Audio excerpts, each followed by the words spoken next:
बदलते मौसम में ना अपना विशेष ध्यान रखना। घर पर जो बड़े बुजुर्ग बच्चे सभी हैं, सभी का ध्यान रखना।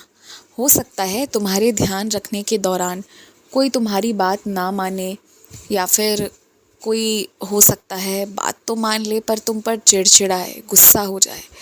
तो समझना, माफ़ कर देना, ठीक है। उसे दिल से मत लगाना, लेकिन हाँ, सबका ख्याल रखना।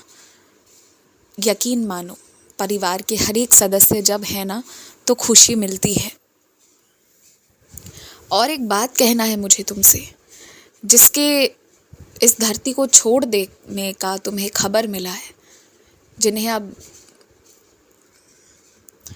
स्वर्ग मिल चुका है, स्वर्ग की प्राप्ति हो गई है, उस व्यक्ति के लिए विचलित मत होना।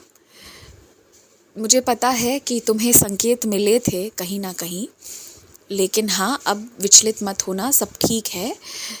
जीवन ऐसे ही चलता है, कष्ट है, दुख है, यादें हैं, सब है, बस तुम सब समझ ही रहे हो और तुम बहादुर भी हो।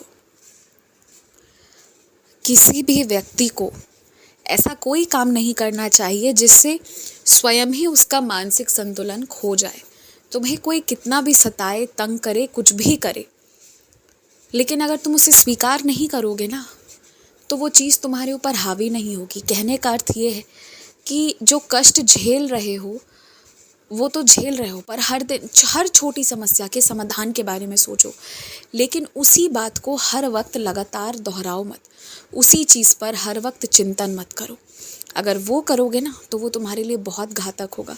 बाद में ना तुम्हें समझ नहीं आएगा कब कैसे क्या हुआ, पर तुम अपना मानसिक संतुलन खो बैठोगे। एक नकारात्मक चीज़ पर लगातार चिंतन करना इंसान के स्वभाव, उसकी मानसिकता, उसके जीवन, हर कुछ को खराब करने की क्षमता रखता है। कुछ लोगों के कर्म ऐसे हैं कि उनके किस्मत में बहुत बात सुनना, बहुत कष्ट झेलना लिखा ही है। भविष्य में उनकी करनी की सज़ा उन्हें खुद मिलेगी। तुम मत दो, तुम सज़ा किसी और को नहीं देते हो, तुम अपने आप को देते हो। इसलिए उस चीज़ से बचो। और तुम जो प्रेम देते हो ना, घर वालों को, बाहर वालों को, बस वो प्रेम ना लोगों को ये बता देता है कि तुम कितने अच्छे व्यक्ति हो।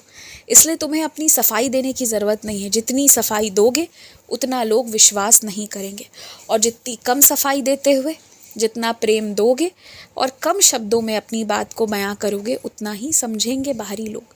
ये बात जान लो। किसी के मामले में उतना ही पढ़ना जितना वो व्यक्ति चाहता हो तुम्हारा हस्तक्षेप। अगर बात वो भी कुछ बड़े कार्य प्रयोजन की हो, जैसे गृह प्रवेश की हो, शादी वगैरह की हो, कहीं जाने आने की हो, तो सोच समझकर उतना ही तक बोलना जितने की ज़रूरत हो, उसके आगे नहीं। और सुनो, हर दिन थोड़े थोड़े पैसे बचाओ, तभी जाकर तुम जो गहना खरीदना चाहते हो वो तुम खरीद पाओगे, और ज़रूर खरीदना। सब होगा, सब अच्छा होगा। खुश रहो। मेरी नगरी में तुम्हारा स्वागत है। तुम आ रहे हो पुनः मेरी नगरी।